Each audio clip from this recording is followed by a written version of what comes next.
Welcome to 3 pages. I've written my next 3 pages. I love doing that. Hey, it's great to have written. The blank page can be daunting. Sometimes, I think it was Vince Gallo who famously wrote and directed Breaking Bad. He said, when people asked him, does he enjoy writing? And he said, I'm glad I have written. And everybody laughed. And I'm guessing that they all laughed because they recognized what he meant, which is, the writing process is very challenging and tough, especially at that level. When you have kind of mouths to feed and an audience to keep captivated week on week with brilliantly crafted script, brilliantly executed. So I'm nowhere near on that kind of level, but I understand the sentiment. It's like, how was the marathon? I'm glad it's over. I'm glad I did it. I'm glad I finished it. And I know 3 pages isn't a marathon, but 3 pages can feel like a marathon if you have either just started writing or you feel a bit blocked. I try not to use that word, but I will use it because it's so kind of well known that writer's block. But really, it's just, I think writers fear, writers' inability to engage, apprehension at filling the empty page. So let's say it's not writer's block. Let's say it's just apprehension and a little bit of fear and uncertainty, not knowing, what do I write? What do I put on these pages? And that's what we're here to do, which is to break through that fear of the empty page and just get the words down. This is the main reason that I read I don't know what to call it really. It's bad to call it crap, because that would mean that, every 3 pages I've ever written is crap, and it's actually not. Sometimes I read my 3 pages afterwards and I feel like I've reached inside of myself. It's touched a part of me. I feel like I've moved forwards a little bit because I'm recognizing things that I hadn't seen or thought about before. And they come out on the page and they're there as a living, breathing record that I had those thoughts, those opinions, good or bad. And it just kind of reminds me of where I was at, where I've been. If I find myself in a difficult time in the future, I can go back into my 3 pages and I can find periods in my life where, okay, I recognize that I felt like that before.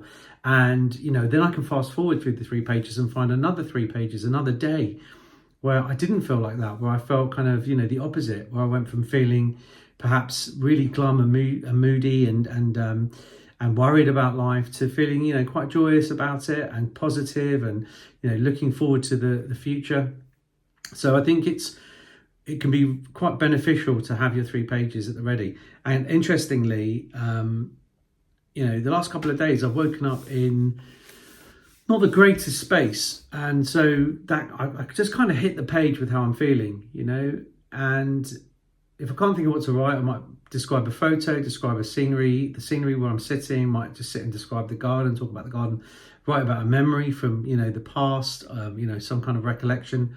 But the last couple of days I've sat down and I've been like, right, what's going on here? And I felt, so this morning I woke up feeling quite anxious. Don't know why. I mean, there's always some stuff going on in your life, isn't there? That's kind of you're concerned about, but sometimes that concern can turn into anxiety, and that anxiety can kind of swallow you whole before you know it. And you kind of got to get your shield up and say, back Satan. You know what I mean? Not that I'm religious, but basically with these pages, it's kind of like they are your shield against the world. You can retreat behind them. When things are tough, you can get your pen out and you can hide and you get your words down, get your feelings down, and make yourself feel like you've achieved. If you've done nothing that day, that you've achieved something because you've written 1,000 words, for better or worse. Anyway, I'm going to read these 3 pages. I'm not sure whether to ramble a little bit at the beginning of these videos and kind of tell you where I'm at and then read my 3 pages, or speak of it at the end. After I've read my 3 pages, I'm not sure whether to reflect on my 3 pages. I don't know what to do. This is kind of, I'm putting it out there to you guys to leave some notes, hit subscribe, smash that subscribe button, whatever they say. Hit subscribe leave some notes and just help me improve these videos for you. What do you want to hear about? What do you want me to talk about? You know, it is a simple thing, 3 pages. Do you want me to analyze what I've written? Do you want me to talk about what's in the content there? Because it really is just a brain dump every time I do this. Sometimes I put it on the teleprompter because I just can't read what I've written. I mean, I don't know if there's any examples in here, but there's sometimes I've done like crossings out while I've been writing. And that also, the good thing about writing, oh my God, I could just go on about so many different things. The great thing about writing in a book like this is you can actually go back and you can almost see your state of mind by what you've crossed out. And, you know, you can see the thought process. You cannot see that when you type something up. You don't see the mistakes, you know, but you do see them when you're writing your 3 pages, and you might say, I don't know, I went over there, and then you think no, I stepped over there. I don't know, it's a rubbish example, but basically you crossed out went and you change it to stepped. You can actually go back and think, well, why did I do that?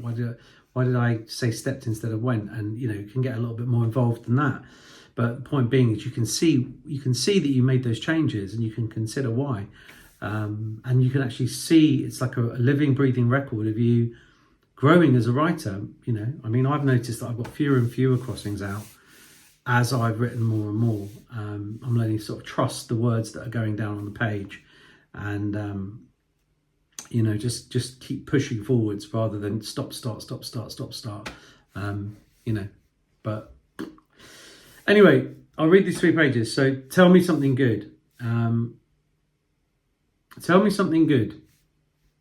I can't. I wrote that last night when I was in a different mood. I don't know if it's perspective or actuality, but I think there are times when things are going your way and times when they aren't. And I just felt a little switch trip recently. Things were going in the direction I wanted them to. Multiple bank switches fell into place like dominoes falling in succession, all in my favour, one after the other. I had 2 fine appeals accepted and the PCNs revoked, and I got a refund. Just stupid little things like that meant life was sort of giving me the thumbs up. But then I had this little car collision, and the insurance company was a pain in the arse, bouncing me from pillar to post without explaining why, and pressed all of the little buttons in me that make me want to kick my heels and moan. And then I slip into that moany mode, and that negative law of attraction begins. Then I posted a YouTube video and woke up and it had 0 views. Then I spoke to the insurance company, the underwriter finally, and she said the accident was most likely my fault. So I had to argue a bit with her. I mean, she just expected me to accept the verdict with no evidence presented, like it was a cut and dry case. And God, how I despise dealing with these bureaucrats, companies with their glossy branding and their slick PR and nothing behind it, like a Potemkin village thrown up to make you think that there is some substance to their business. But I have found them very short on human connection, just a bunch of exhausted automatons without training. It's scary because it's poor customer data like this that makes the case for AI so much stronger. As a self-fulfilling prophecy, a death spiral that starts with fear and leads to the apathy that leads to the conclusion that chatbots are better and more consistent than people. Anyway, you see how moany I am now. Just a bit tired of everything really, and quite bored. I looked up the word Weltschmerz today, and it sort of summed things up for me. That and ennui. The tedium of it all, eating and sleeping and worrying about money and never having enough, and realising that not much has changed in more than 50 years. I mean, when will we get to travel again? How many more years will it be before we go away? There's still the nuclear option, which is to go back to Australia. But there's a problem with that idea too, which is that I'll be in exactly the same position over there as I am here, just with a different view from the window. Besides, Australia isn't all it's cracked up to be. After 3 years of sun-drenched beaches and barbecues and bronzed grinning surfer dudes and healthy-looking women without a hair of worry on their heads, I'd had enough. I needed to get back to my own kind, to grey, sooty, grimy England, everyone shuffling about moaning, people just like me. The truth is that nowhere, no place, no location can solve the problem of who you are. As my better half always says to me, You take yourself with you wherever you go. And if you don't like your own company very much, you're pretty much screwed. I mean, what do you think? Would you like to go on holiday with a carbon copy of yourself? Do you think that you'd get along like a house on fire? Or would you be burning the house down because the other version of you was in there and you desperately wanted to get rid of them? Anyway, I didn't even want to write my 3 pages today, but I did.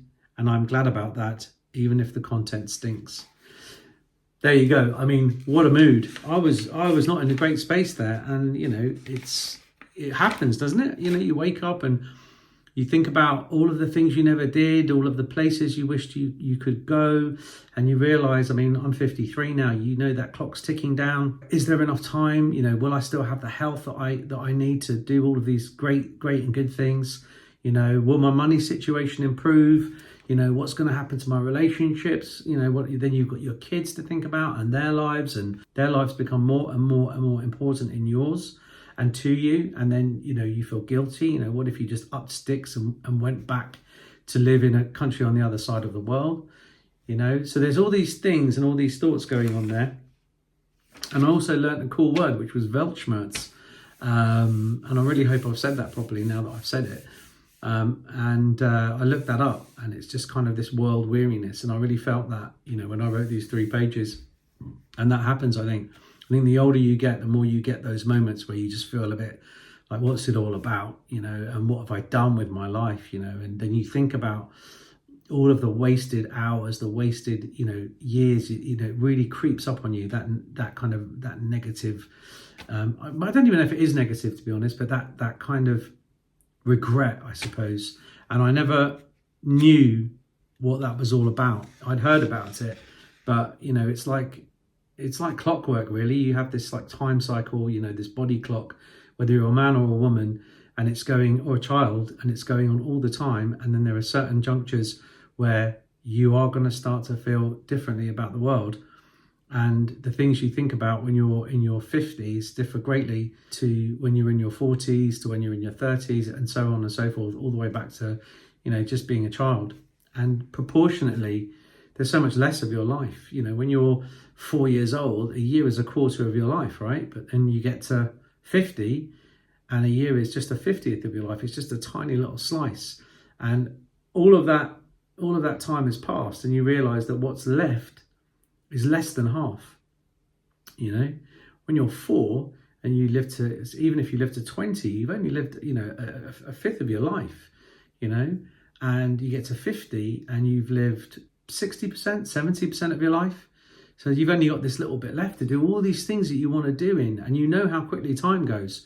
So I think that's where all of this is coming from, you know, waking up and feeling those things and wondering if life is going to change significantly enough that I'm going to be able to do a lot of things that I want to do that I haven't done yet. You know, there's a lot to unpack there. You know, don't think coming to your and writing your 3 pages is going to be easy. You know, it churns up a lot of stuff. I think you've got to come to it and you've got to be honest, and you've got to just clear your head. You know, I mean, should I be even have read those 3 pages out to you? You know, should I be worrying about, you know, what other people think? I think I should read them out. I think it's really important to share these feelings, what's in here, which is hidden and secret, sharing it with you and putting it out there on the public stage, you know, because maybe it's relatable. Maybe you feel the same way that I do. Maybe it's not, but maybe you're learning something from it. If you're still here and watching this video, well, then obviously, you know, it's touching some buttons and making you think.